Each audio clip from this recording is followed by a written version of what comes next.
Let me No, ask you this. Hold on. I don't know if no, everybody in the room is aware of this, but Eminem, because we're not gonna even count Infinite. Infinite wasn't even qualifiable for a Grammy when the Grammys were, in 1996. But for Eminem's first 7 albums, he won Best Rap Album 6 times. Yes, 6 times out. And let's go through that list. I got this right here on the screen. I'll put it on the screen for people. Eminem won Best Rap Album at the Grammys for the Slim Shady LP. The nominees that year were Busta Rhymes' ELE. Jesus. Missy Elliott, The Real World. right. Nas, I No, Am. I am. Right. And The Roots, Things Fall Apart. Yeah, those are all dope ass albums. No, let's go further than that. Is this album better than all of these albums? It's not as good as any of those projects. Okay. 2001, the Marshall Mathers LP wins over DMX's Then There Was X. Mm. Dr. Dre's 2001, Just Jesus Christ. Jay-Z's Volume 3, and Nelly's Country Grammar. it's not righteous. Well, Yeah, Jesus. Dr. Dre, you got robbed, but he got a Grammy either way, but you should have got it for your own album, sir. The Eminem Show. Now this might be the one that he actually deserved. The What's the nominees, competition? what's that? What's the competition? The competition is Ludacris, Word of Mouth, Mystical Tarantula, Nelly Nellyville, and Petey Pablo, Diary of a Born Sinner. Of a Sinner first entry. Yes, he won that one. Give that to him fast, and let's forget that year happened. Go. He got that one. Then he Just gets let it happen. Best Rap Album at the Grammys for Relapse. The nominees are Common, Universal Mind Control, Flow Rider, Roots, Most Def, The Ecstatic, which should have won, and Q-Tip, The Renaissance. Forget that year too. Keep going. Nah, Most Def should have won that one. And that's fine. That album's not Straight that up. good, Mike. But keep going. All All right. y'all saying the aesthetic is good. It's not. 2011, Eminem won Best Rap Album at the Grammys for Recovery. The nominees are B.O.B. presents The Adventures of Bobby Ray, Drake's Thank Me Later, Jay-Z's The Blueprint 3, and The Roots, How I Got Over. Wow. Damn, Jay. I would actually probably give that to Drake. Yeah? Either him or Jay? Give it to Drake. Actually, it's crazy. I'm giving that one to The Blueprint 3.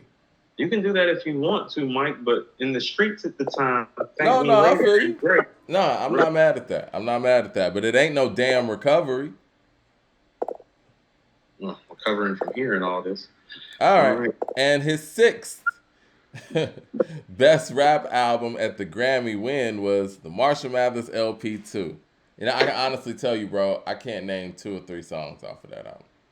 What are And the what are isn't that Kendrick and Nas that year? Like Life is Good and Good Kid, Mad City. Is that the same year? that's 2015. That Marshall Mathers LP2.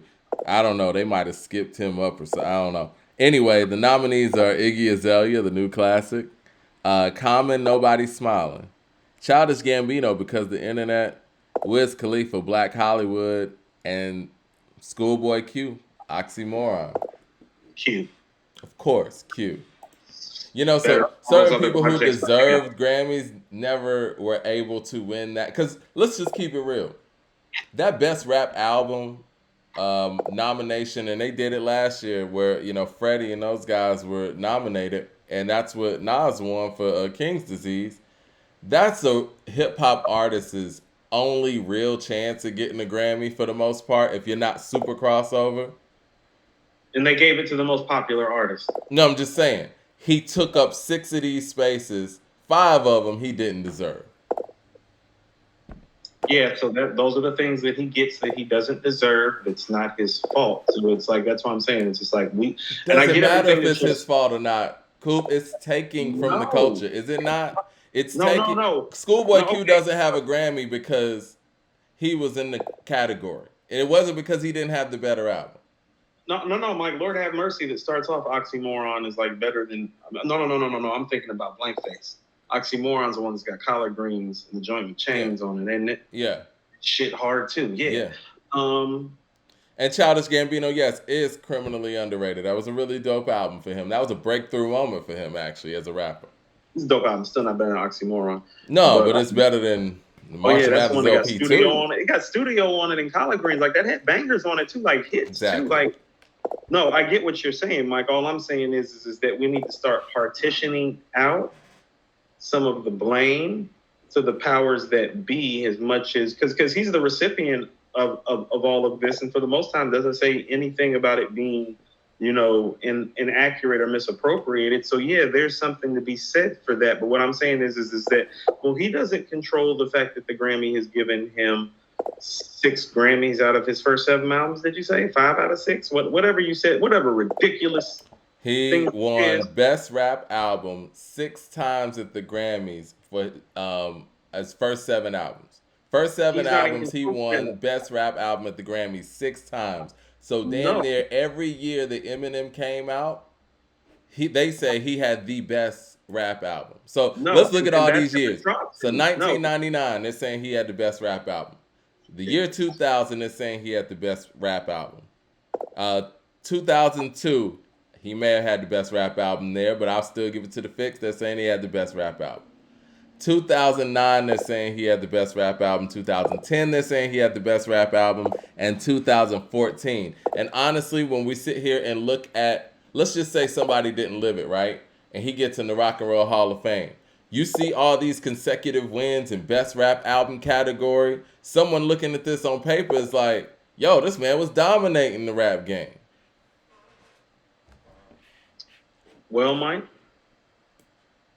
But that's why we're here. That's why we're here. Mike, to quote Marshawn Lynch, you know why I'm here. You know why I'm here.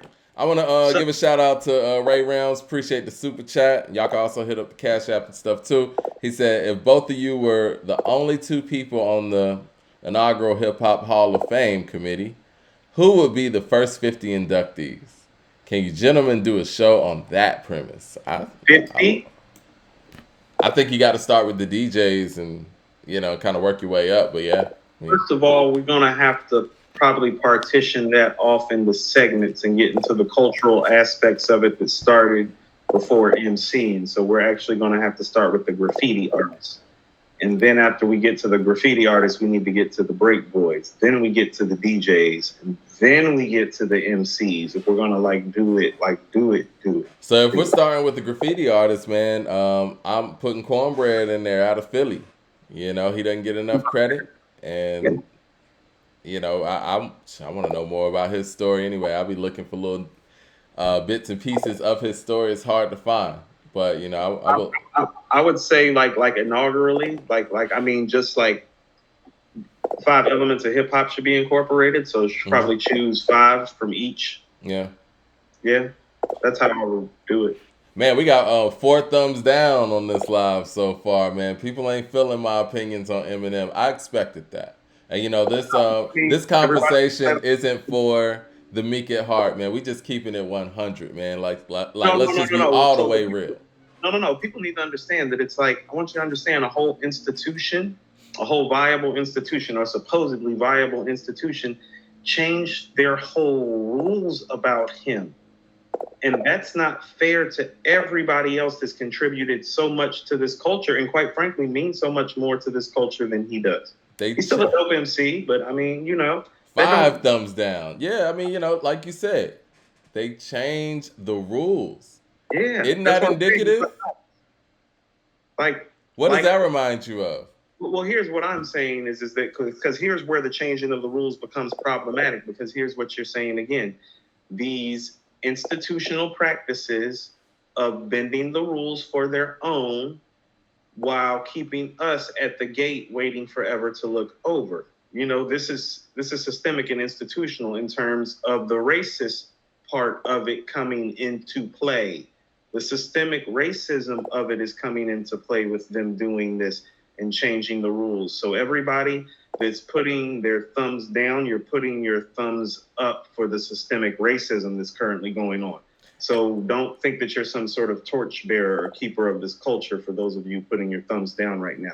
Well, We're and I misguided and don't, misinformed. and I agree with everything you just said, and I don't want people to get it twisted. Like, we're begging People get for. it twisted. Yeah, I know. I don't want people to get it twisted that we're begging for acknowledgement from the Rock and Roll Hall of Fame. What this is about is understanding that, you know, their opinions at this point, excuse me, when it comes to hip hop, are invalid, and we need to put all of that credibility behind the two hip hop Hall of Fames that are being built. And once they're completed, I know some of the people over there. I think that we can sit down, have a real good talk, and people can know more about it. Because I think the only reason why institutions like that haven't got the notoriety that they deserve is because people just don't know.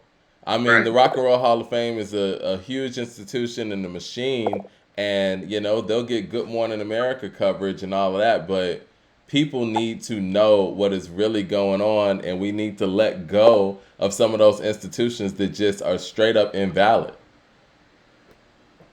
Yeah, so we have to invalidate them. Yeah, and it's about the people. Like, y'all do it all the time. Like, when we talk about these articles that some of these major publications write, they do that shit because they felt like they could get away with it. And when the people come at them, they be they be Right. running hiding. They be switching up their story. The Right. people So are the people are what exactly validates these things. And right. And this is what I'm these saying. And so institutions don't validate shit. It's y'all. right. And so and that goes down to your day-to-day lives. Like I have to be at my daughter's high school in the morning because there's some systemic and institutional racism going on at her high school that I can see. And so I just called them and told them, it's like, I'm going to be speaking to the superintendent soon, but I like to follow channels. So I'll be speaking with the principal first before I speak to the superintendent, which will be Right. happening tomorrow. Because when it's systemic like that, what it is fruit from the poisonous tree.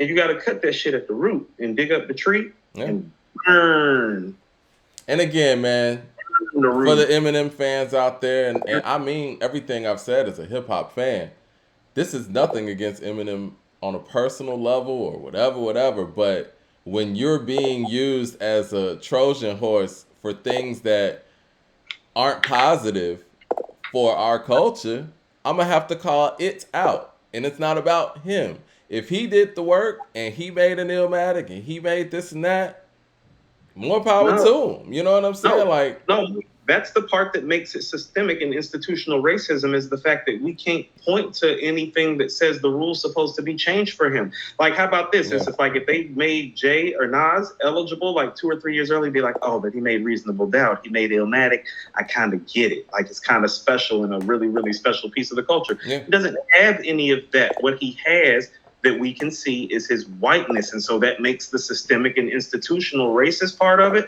like come to life. You And made what I'm LL saying is Cool J wait 11 years, and you right. And gave him a 4-year jump. they're so 3 year. blatantly disrespectful about it is what I want people to notice because people have to understand that they're doing it because we've accepted it and we don't say anything or do Right. anything about it. That's why we have to say something on this podcast. That's why we up at this racist ass school tomorrow morning. We got to Right. keep it real. And you know what I'm saying? And that's just what we're here for. There has to be some level of balance because nobody else is out there is going to say it. None of these publications or none of these outlets that, I don't want to call people by name, but y'all know who be out there speaking about hip hop on a high level. None of them are going to say any of this stuff. No one's even going to call out the fact that his eligibility was pushed up unfairly. Because at the end of the day, I could understand if Infinite was, let's just say Infinite hypothetically was independent and it had like a Reasonable Doubt type of impact type of thing. You know what I mean? In Detroit or some shit like that. That's not the case. And you know what? Let's keep it Detroit. If it had the kind of impact that Slum Village's, first album had before they re-released it, I could get that. If it was something that was a folklorist type of following, I could get that. But Infinite's not that. His debut album is in 1999, February of 1999, with the Slim Shady LP. And the first time most of y'all heard him was Hi, My Name Is. Some of y'all probably heard I Just Don't Give a Fuck, whatever. But y'all ain't heard nothing from Infinite until 3 years after that. And even then, I don't think Infinite even really made waves. That's more of a 2000s type of thing. But regardless, it's I mean, unfair. and this is what I mean. This The is the goalpost institutional is part of being it. moved, man. And so I want people to understand the back end of the institutional side of it. What you do when you say you start his career in 1996 is, well, now you've placed him in one of the greatest years in rap history and made him important as well. You see how quick that happened? Exactly. You get what I'm saying, Mike? Because That's the now when year. we talk Mike, about 1996, people are going to be forced to talk about Eminem and Infinite when it right. didn't have shit to do with the So, hip hop landscape in right. 1996. So here's what that does. That takes away from albums like Muddy Waters, ATLians. You get what I'm saying? It takes away from those albums that were already classics, but they didn't even get the notoriety that year because the score was so big, because it was written was so big. Reasonable Doubt came in 96. Most people wasn't even checking for it because it was around the same time the pub for It Was Written was going on. So much Hardcore was running the world. hardcore was hard. So much, And not to mention what Pac was doing. And important, and All Eyes on Me. And what I'm saying is that what they did was they inserted him into that as well to make it seem like he's important and a part of it. He was not and is not. That's problematic. It's dangerous. It is. It really is. You talk about rewriting history. And you know what? It's funny. Before we did this show, I wanted to get the stats right with the Grammys and all that. So I was going through his discography. They actually added Infinite on the Wikipedia page as a part of Eminem's discography. It used to not be there. They so whack.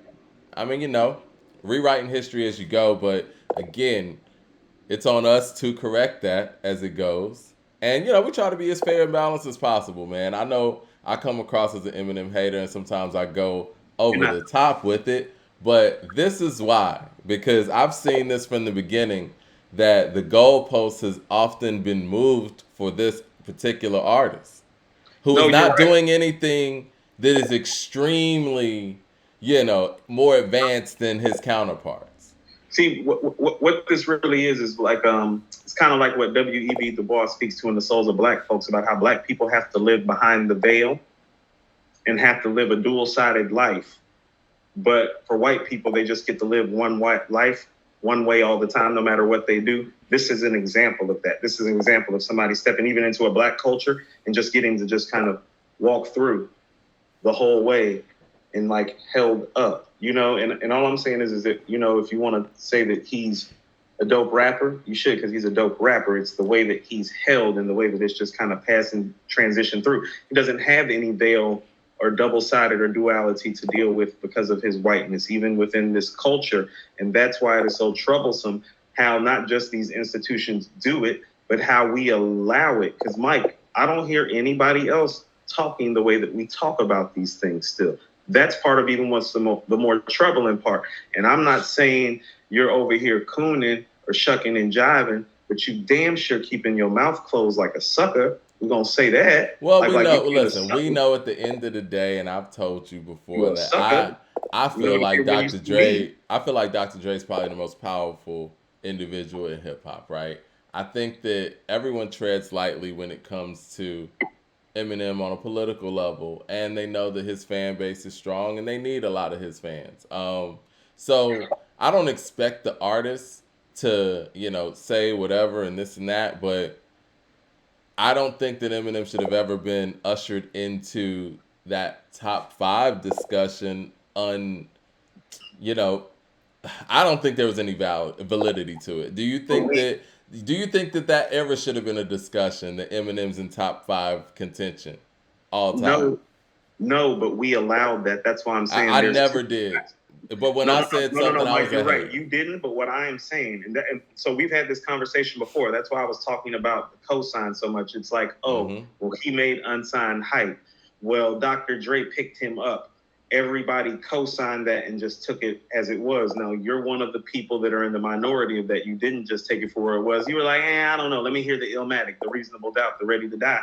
And on days like today, you're right for withholding that, upholding that. So I'm just trying to address it from both sides. Institutionally wrong, but also wrong that we allowed it. Stop allowing it. There needs to be a vetting process of allowing people into this culture, even down to the information that is disseminated by the media that be. I remember when the Marshall Mathers LP came out. It was a lot of buzz. I mean, mostly because he was on MTV all day. And I remember, I think it was like Napster might have been around. So we would download like certain freestyles, this, that, and the third. And so there was a lot of marketing and buzz around it. And us as kids, we kind of just bought into it, just blindly got the CD, because we used to just get CDs back then. Just blindly bought it. But when I bought it, I honestly didn't like it. And I'm not even just saying that. I wasn't one of those like, because you know what 2000 was like. I mean, Stankonia came out. Even though I didn't love Stankonia when it first came out, I was listening to it. I was, you know what I mean. I'm not saying Stankonia was bad or anything, but it was coming off of Akumanai. No, Let's Mike. just be honest. It was just coming after Akumanai, and so I wanted Dre to rap a little bit more on there, but it was still good enough where I listened to it. That's my point. The Eminem, the Marshall Mathers LP, I bought that. And when I bought it, I didn't listen to it after that. And, Hey, and I, for the people out there who from the digital era, you have to understand, when you used to buy a CD back then, you damn near would make yourself like the shit because you spent money on it. At least I did. so It had Mike, to be really bad for you not to listen to it. quick Eminem story, right quick. Eminem's first album came out my senior year of high school. I remember the first time I seen that. Much like you, I would get his stuff online from other stuff, so I Mm-hmm. knew he could rap very well. Much like Cannabis, wanted to hear him Right. about what happened to Cannabis, Mike. I was like, nah. I was like, I want to hear him make an album. I go to Spanish class. One of my friends, who's still a friend of mine to this day, if I'm not mistaken, Marquita Mackey. Marquita Mackey had his CD sitting on her desk. We sat right next to each other in Spanish class. I used to write the music reviews for my high school newspaper. I've been doing this more than half my life. Over at her, and I was like, because she's like a Roots Common type of Tribe De La type of fan. She's Yeah. more in your vein. I'm like, what are you doing with that? Do I need to listen to it? Do I need to review it? Mike, she just shot me the shady Brock Nation pose look. She was like, I was like, okay, so we're done here with this album. And I didn't listen to it till that summer. And I was Yeah. like, Mackie was right. This Hold on, which one cement- was this? Slim Shady or Marshall Mathers? The Slim Shady. Okay. I remember Slim when I Shady. first heard Slim Shady LP too. I think it's funny, man. We have great memories when it comes to stuff like this, but I think it was Qantas Gorman who had it. It was a guy I went to high school with. And anyway, he played it, and there were certain songs that stuck out to me like role model, and maybe because of the production and how he approached it. I think Brain Damage. I was like, yo, this story's crazy, or it's kind of slick Rickish in the I kinda like comedic Brain way. Damage. I like Brain Damage, but I'm just saying the songs that actually stood out to me because I didn't really like My Name Is like that, and I didn't think My Name Is actually showed his skill level. But I kind of gravitated to some of the songs on the Slim Shady LP that did show his skill level because the Sway and Tech song kind of sold me on him when he got on there with all them MCs and really stood out. I remember having the Funk Flex and Big Cap CD where he had If I Get Locked Up Tonight. I like that. You know what I'm saying? So I'm not just a straight up hater. You know what I'm saying? So it was things that built up to the Marshall Mathers LP, and by the time I got to that, I'm like, this ain't it. Right. No. You're right about all those things because everything that you're saying, I agree with you 100%. Because Scary And Movie was out before that too. Yeah. Yeah, and he killed Scary Movie, you know, and I quote that shit all the time. The one man on the planet to the jump off of the Grand Canyon.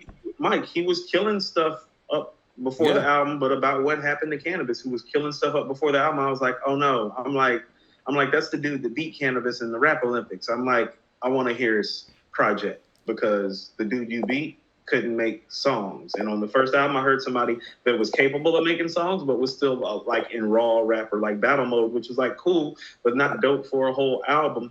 You don't find the real good songwriter to the Marshall Mathers LP on the second project. That's why I'm like, oh shit. You I'm think like, so? I mean, because I do like, because Billy Bars is mentioning Rock Bottom. I like Rock Bottom, and I think on a songwriting level, I like 97 Bonnie and Clyde. I'm about to say, no, the talent is there. You hear it on Brain Damage and 97 Bonnie and Clyde most notably, but the mastery is not there. He's not crafting it. It's not Staying or The Way I Am. It's not as a not from a writer's perspective, no. So I was saying all that to say, in 2000, when I bought the Marshall Mathers LP, it was just another album out there, and obviously he had the hits with the real Slim Shady, and that was one of the few songs of his that I do remember being played on urban radio a little bit. even though pop CHR radio was doing it a lot more.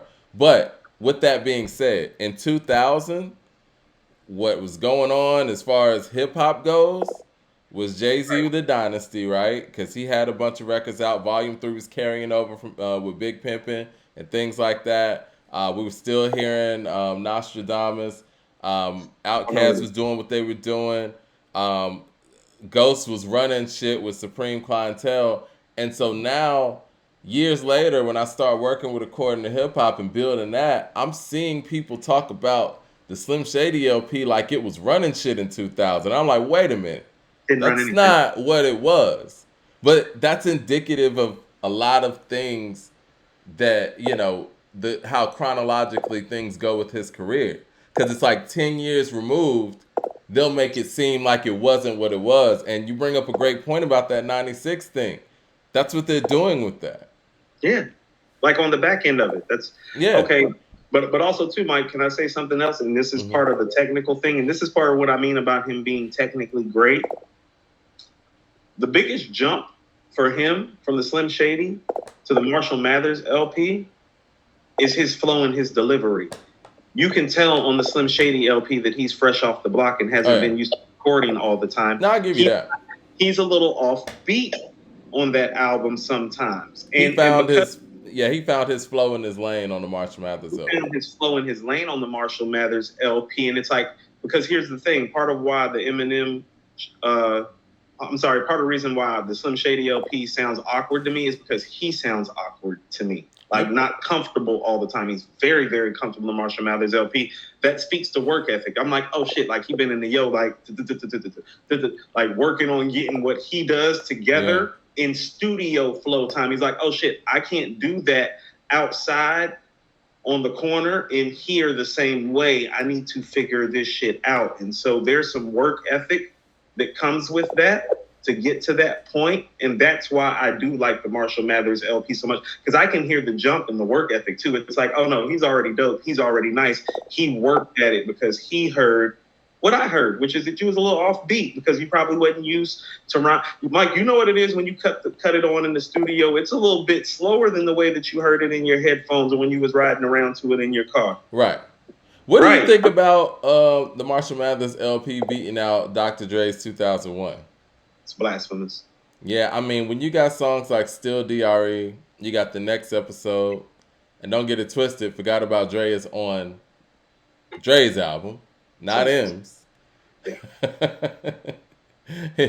You got The Watcher.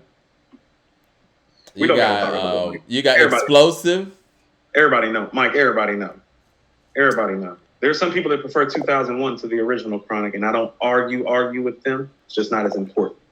No, I agree with that. I mean, I've heard that. I felt that, at a certain point. The production's better. The production's better. The production is so impressive that you can get lost in it and think that, it is the better than the Chronic. But see, when you go back and listen to the first Chronic, it kind of puts you back in that place where it's like, I don't know. Because it's important. But beat for beat, like if we're talking about all the things that the beat is, like the actual beat, the production of the beat, the engineering of the beat. Oh, like listen, man. Listen, as far as like that part of my life, that was my senior year. 2001 is one of my favorite hip hop albums ever. Like that shit. Someone in the chat said, 2001 is another level. It is like it's one of those albums that you hear where you're like Exhibit said, never knew about the next level until Dre did it. Like you really feel like, yo, I'm hearing some new shit. No, Mike. As far as like I said, Mike, as far as beat, production, and engineering. I mean, and song structure too. No, Explosive is a great structure. record. I mean, I don't know how much Dre like handles even in terms of like structuring the song. Yeah. But if we just talking like the main three things, which is the beat, the production of the beat, and the engineering of the beat, you're not going to find a better rap album ever on those three levels. No, I agree with you. You're not hitting on all those three levels on every song consistently. No, the Chronic doesn't even do that. I think the only problem with 2001 is it might be slightly too long, but I get it. You know what I'm saying? Like, because some of those songs, like, what's the song with Nocturnal? Bang Bang? Mm-hmm. I mean, at the tail end of the album, you feel like the album's losing steam because of how heavy the front part is. But Right, if but that song was on something else, it would probably be the best song on there. You know what I I'm mean? saying I love that record. It's just like the ninth best record on an all time classic album. Yeah. Like, yeah. It's crazy. Like, I think that if he would have been able to kind of split some of that stuff up, he could have made two great albums out of 2001. That's some double Add a couple songs here and there, but some double distance some double disc potential, but it's like you said, they thought they were done with it, and that's how we got Still DRE. So they obviously had more heat in the kitchen, like yeah. People are saying Act Right is the most slept on song on that album. I have a interesting relationship with Act Right. You know how like you how your iTunes syncs up to your car, and so it'll end up playing like the first song that's on your Mine doesn't phone. do that anymore. Every Thank God. time mine don't do that anymore either. Every time I crank up my car, it was like Act Right, bitch. So it's like, You know what mine was? Mine goes by name. So ASAP Ferg New Level played like every time I cut on the car from the moment that I downloaded the song. But I love that record though. yeah, I loved Act Right too until I had to hear it like 2,000 times.